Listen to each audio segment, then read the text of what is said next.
Did you know that salamanders can migrate? Just like turtles, salamanders are super loyal to the places they were born, and they will seek out their original ponds to breed and lay their eggs. Sometimes, one salamander can travel multiple miles to find its original home. Hey, what is up, you guys? My name is Tatiana, this is my tiger salamander Puddle, and you're watching Tatiana's Tiny Zoo. In today's video, I'll be sharing some amazing facts about one of my favorite amphibians, the tiger salamander. This video will be a bit different than normal. You'll get to see how I set up my tiger salamander enclosure, but I won't be going over their care requirements or anything like that. That is because there haven't really been any successful captive breeding programs for this species, meaning most, if not all, salamanders you can buy from pet stores are wild caught.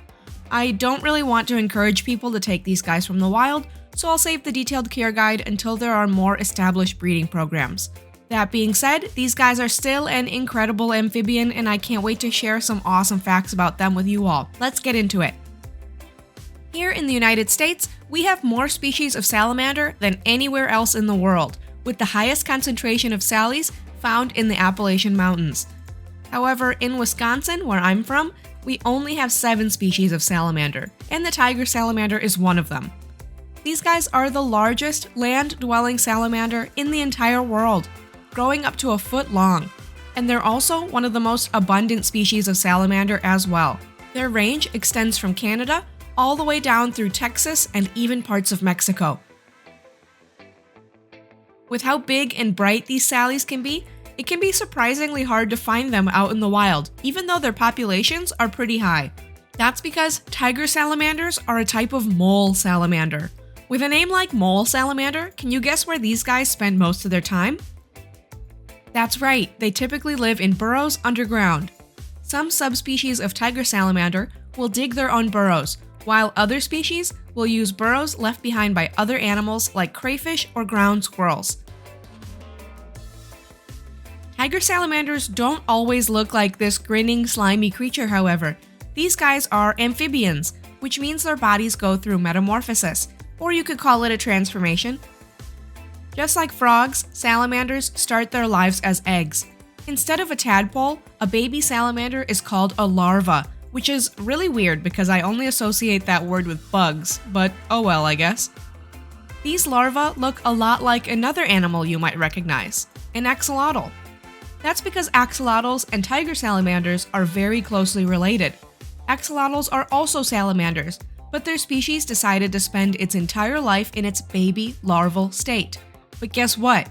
If an axolotl gets extremely stressed, or if its environment conditions start to change, they can also go through metamorphosis and become a land salamander, and they look just like tiger salamanders. Now, these guys are super important to the ecosystems that they live in. Can you guess why? I'll give you a hint. It has something to do with their skin. Yes, this thin, slimy skin is the secret.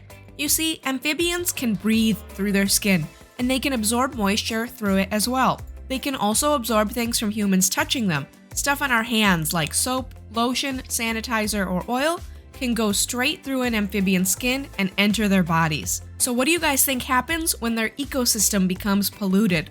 Unfortunately, when chemicals, oil, garbage, or other pollutants enter a habitat, amphibians are the very first animals to die out.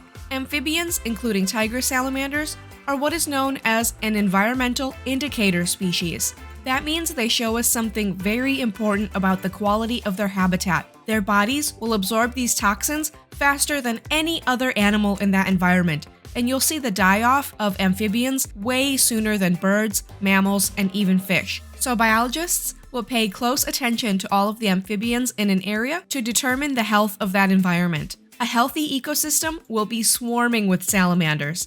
With a face and a mouth like a Muppet, some people, including myself, might think these salamanders are cute. But to insects passing by, that mouth is deadly. Tiger salamanders are voracious eaters, and they can consume pretty much anything that fits into their mouth. They eat mostly insects like earthworms, crickets, and roly-polies, but they're also known to eat other amphibians and even smaller salamanders. Tiger salamanders can live 15 to 20 years, and while they spend the majority of their lives underground, they do emerge once a year to breed. In the late winter or early spring, Tiger salamanders will migrate to ponds, pools, ditches, and streams, usually traveling back to their own birth pond. There they will lay eggs, and the salamander cycle starts all over again.